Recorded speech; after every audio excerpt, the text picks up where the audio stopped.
Sir, আজকে দেখছি আপনার ভীষণ মন খারাপ। চলুন একটা গল্প শোনাই। যখন আমার ভীষণ করে কষ্ট হয়, আমি তখন এই কথাগুলো নীরবে শুনি। ধরুন আপনার খুব অসুস্থ মনে হচ্ছে, কেমন জানি শূন্য শূন্য লাগছে, ক্লান্তি লাগছে। তখন আপনি একজন ডক্টরের শরণাপন্ন হইলেন। ডক্টর আপনাকে অনেকগুলো রিপোর্ট দিল। আপনি পরীক্ষাগুলো করে রিপোর্টগুলো ডক্টরের হাতে তুলে দিলেন। ডক্টর রিপোর্টটা হাতে নিয়ে আপনার মুখের দিকে তাকাচ্ছে, আবার রিপোর্টের দিকে তাকাচ্ছে। তখন আপনাকে জিজ্ঞাসা করলো, আপনার সাথে কেউ আসেনি? তখন আপনি বললেন, না, আমি একাই এসেছি। অনেক দিন ধরেই ক্লান্ত মনে হচ্ছে, কেমন জানি মনে হচ্ছে, আমি জানি না। তখন ডক্টর অনেকটা মলিন মুখে বললেন, হয়তো আপনাকে এই কথাটা বলা উচিত হবে না, কিন্তু তারপরও যেহেতু আপনার সাথে কেউ নেই, আপনাকেই বলতে চাই, আপনি আর 2 মাস বাঁচবেন। আপনার জীবনের সব ইচ্ছা আকাঙ্ক্ষা সবকিছু পূরণ করে নিন। যদি কোনো কিছু ইচ্ছা অপূরণীয় থাকে, আপনি পূরণ করে নিতে পারেন। এই 2টা মাস আপনি এই পৃথিবীকে দেখে নেন। আপনার যে রোগ ধরা পড়েছে, আমি সে রোগের নাম নিতে চাচ্ছি না, তবে ভেঙে পড়বেন না। মানুষ মাত্রই মরণশীল, আজ না হোক কাল ঠিকই চলে যেতে হবে। আপনাকে এজন্যই সতর্ক করে দিলাম, কারণ আমি এমন রোগী অনেক দেখেছি। ঠিক তখন আপনি স্তব্ধ হয়ে গিয়েছেন। আপনার এত ক্ষমতা, এত জোশ, এত টাকা, এত অর্থ সম্পদ কোথায় যাবে? কোথায় যাবে?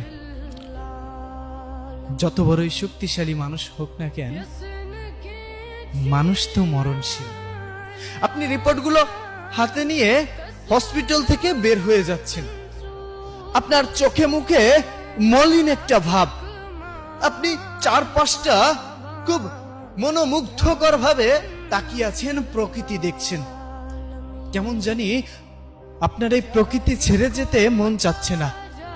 আপনার ভীষণ কষ্ট হচ্ছে, দম বন্ধ হয়ে যাচ্ছে। আপনি বাসায় গেলেন। বাসায় যেতে অনেক দেরি হয়ে গেল। তখন প্রতিদিনের মতো আজও বাবা বলে উঠলো, "হ্যাঁ, দেখো তোমার গুণধর ছেলে এসেছে, নাও এখন হাত পা ধুয়ে খাবার দাও, খেয়ে আবার বের হোক। সারাদিন তো কোনো কাজকর্ম নেই, ঘুরবে ফিরবে আর বাবার ঘাড়ে বসে খাবে।" আপনি কথাগুলো শুনছেন, কিন্তু আজ আর কোনো প্রতিবাদ করলেন না। আজ শুধু নীরবে শুনে গেলেন কথাগুলো। ওপাশ থেকে মায়ের কণ্ঠ ভেসে আসলো, টেবিলে খাবার আছে, নিয়ে খেয়ে ঘুমিয়ে পড়।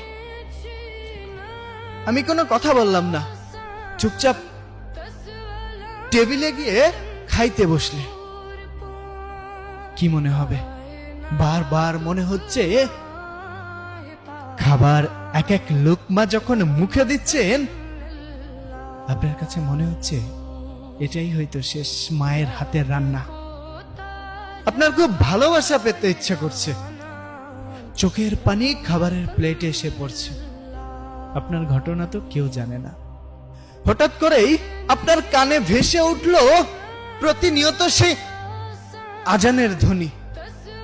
আপনি খাবারটা শেষ করে দৌড়ে চলে গেলেন নামাজ পড়তে। নামাজ শেষ করে বাহিরে আসলেন। বাসায় এসে ঘুমিয়ে পড়লেন। সকালে ঘুম থেকে উঠে ফজরের নামাজ আদায় করে প্রকৃতির সৌন্দর্য উপভোগ করছেন।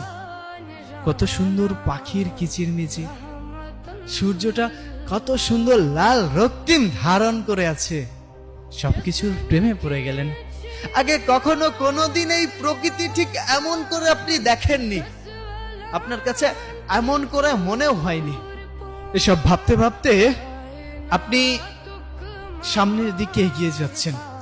হঠাৎ করেই আপনার সাথে সেই মানুষটির দেখা হলো, যেই মানুষটাকে আপনি একদম সহ্য করতে পারেন না। স্যার, একটু ভাবুন, তখন আপনার ইমোশনটা কেমন হবে? আপনি তার সাথে তর্ক বিতর্ক করার বদলে তাকে বুকে টেনে নিলেন। সে অবাক হয়ে গেল। কি হয়েছে? আপনি কান্না করে দিয়ে সামনের দিকে আগালেন। পথে ঘাটে যেখানে যার সাথে দেখা হচ্ছে আপনি সালাম প্রদান করছেন। আপনি হঠাৎ করেই দেখলেন রাস্তার পাশে একটা কুকুর শুয়ে আছে। আপনি দোকান থেকে একটা রুটি কিনে এনে নিজে হাতে ওই কুকুরটিকে খাওয়াচ্ছেন। অথচ এভাবে কখনোই আপনি প্রকৃতির প্রেমে পড়েননি। আপনি এই পৃথিবী, এই দুনিয়া, এই সৌন্দর্য ছেড়ে আপনি কোথাও যেতে চাচ্ছেন না, কিন্তু যেতে হবে। আপনি আস্তে আস্তে দুর্বল হয়ে পড়ছেন। আপনি আস্তে আস্তে মানসিকভাবে ভেঙে পড়ছেন শারীরিকভাবে। আপনার বাসা থেকে কিছুটা বুঝতে পারলো।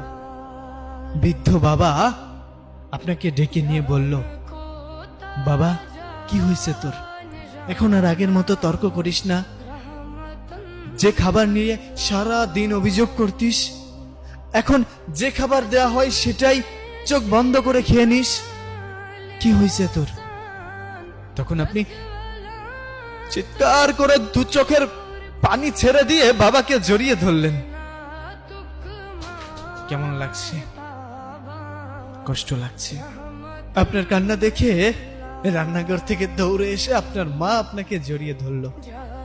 বাবা কি হয়েছে তো? আপনি মলিন মুখে বললেন, মা